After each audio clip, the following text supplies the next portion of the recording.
서울 중심에서도 이 정도의 어떤 프라이빗 사우나를 이용하게 해주면은 수요가 있겠다라고 생각을 한 거고, 헬스장 이 정도만 있어도 내가 헬스도 이용할 수 있고 공유 주방도 이용할 수 있고 세탁도 이용할 수 있고 방도 이용할 수 있는데 월에 70만 원에 관리비 포함이네 라고 하면 충분히 살만하다. 그래서 제가 접근하기에는 조금 규모가 있는 프로젝트 같아서 사실 겁을 많이 먹었는데 숙박업 세미나를 들었었고 인사이트를 많이 얻어서 뎁스 있게 공부를 해볼 수 있으면 좋겠다 해서 여기까지 오게 됐습니다.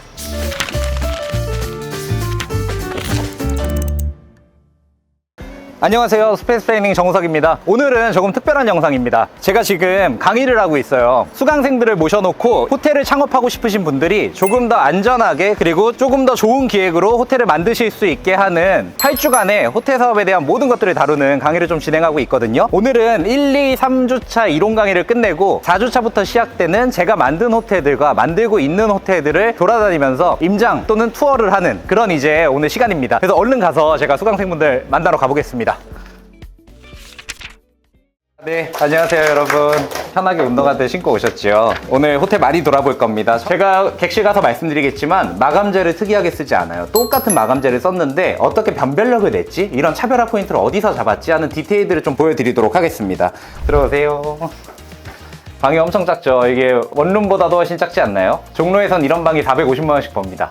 이게 스탠다드 룸인가요? 이거는 뮤직룸이에요. 스탠다드에다가 좋은 스피커나 아니면은 저 턴테이블을 넣었다. 그거를 이제 뮤직룸이라고 이제 보는 거고, 공간 컨셉에 맞는 간단한 컨텐츠들로 휴식에 좀 다채로움을 주자. 이런 이제 컨셉이에요. 제가 간단히 이제 설명드릴게요. 저는 이제 종로 안에 호텔앤스파를 처음 기획할 때는 제 머릿속엔 별채탕밖에 없었어요. 별채탕에서 예산 많이 터질 텐데 이 이제 걱정이었고, 근데 여기를 우리가 일반적인 모던이 아니고 간단한 마감재를 쓰되 한국적인 느낌을 줘야 되겠다 라고 했을 때 방에서 지금 가장 이제 다른 거는 사실 이런 걸 거예요. 침대 헤드 부분 똑같이 이제 패브릭으로 처리를 했지만 배감, 모자 연상하듯이 이렇게 만들었잖아요. 톤앤매너는 모던 안에서 놀 때 한국적인 이런 쉐입의 연출을 좀 줘서 만들겠다라는 거였습니다. 근데 안은 호텔앤스파잖아요. 그래서 여기는 객실 안에 다른 호텔에 없는 게 있어요. 뭐냐면 바로 뒤에 보시면 건식 세면대가 나와 있죠. 저게 왜 나와 있을까요? 욕조를 조금이라도 키우려고 저게 나와 있는 거예요. 스탠다드 가면 아예 욕조가 없는 객실들도 있어요. 그런 객실들은 별채탕이랑 패키지를 해서 뭐 한번 팔아보자, 이런 이제 방향성으로 가고 있는 거예요. 별채탕으로 한번 내려가 볼게요.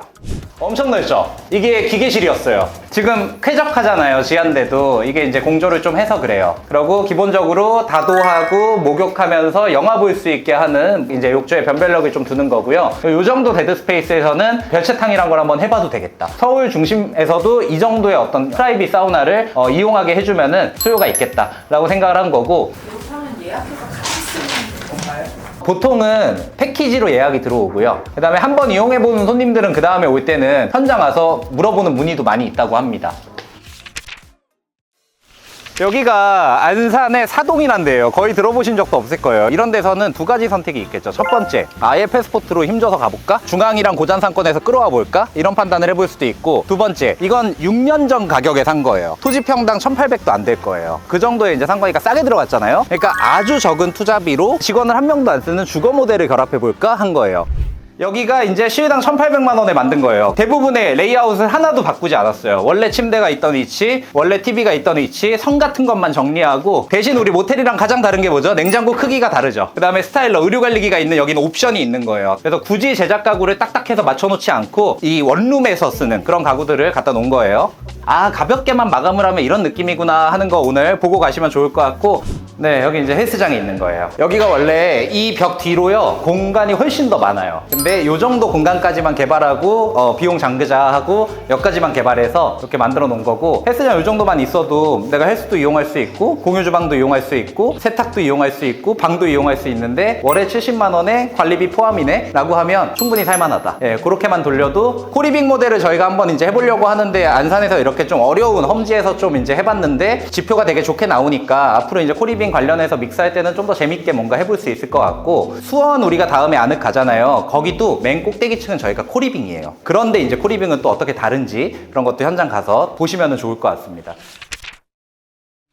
우리가 안산에서도 방금 코리빙 보고 왔잖아요. 안산에 있는 코리빙은 대부분 기성 가구를 써가지고 가성비 있는 이제 가구들로 뒀잖아요. 근데 여기 같은 경우는 전부 다 제작 가구로 둔 거예요. 코리빙이니까 지금 데스크 선반을 크게 좀 길게 이제 뽑아 놓은 거고요. 그 다음에 옆쪽에 이제 옷장을 그냥 따로 만들어 놨죠. 반대쪽으로 나가도 저희가 주방 같은 조닝들도 만들어 놔서 주방에 인덕션에 그 다음에 전자레인지까지 둔 거를 사이즈에 맞게끔 만들어 놓은 거예요. 그래서 코리빙 방은 크게 다를 건 없다. 다만 가구 플랜이 조금 더 주거나 수납에 맞게끔 되어 있고, 저기서 요리할 때 냄새 나지 말라고 저희가 중문을 좀 안쪽으로 와갖고 설치를 해놓은 그런 레이아웃들을 좀 보실 수가 있어요. 기본적으로 근데 이 방이 일반 데일리로 팔아도 문제가 없을 것 같잖아요. 일반 데일리로도 팔고 있는 거예요. 그래서 총 71객실 중에 요 최상층 부에 위치하는 10객실이 채 안 되는 그 정도만 지금 코리빙으로 넣어놓고 우리 코리빙 사업도 합니다 라고 사업적으로는 또 표명을 하고 있는 거고요. 그래서 여기는 아늑호텔이 아니고 아늑호텔앤리브로 오픈을 한 매장입니다.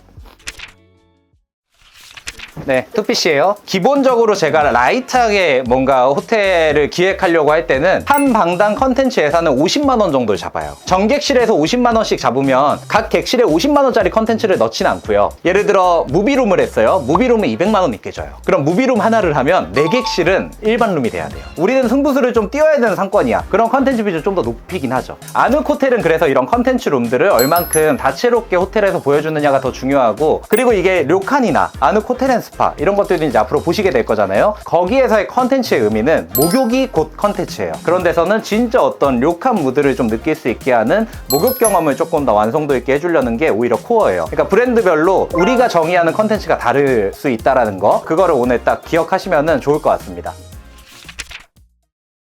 모텔이나 호텔 사업에 관심이 있었는데 이거를 평소에 이제 접근하는 방식이 너무 좀 막막했거든요. 그런데 이제 우연한 기회에 페이스북에서 이제 광고를 보고, 그래서 아늑이라는 회사에서 이런 어떤 기회도 제공하는구나. 그래서 수강을 하게 됐고요. 정 대표님께서 숙박이랑 사우나랑 같이 접목하는 부분에 대해서 되게 임팩트를 느꼈거든요, 저는. 그래서 그런 부분에서 오늘 새로운 인사이트를 얻어가는 거 하지 않나 싶어요.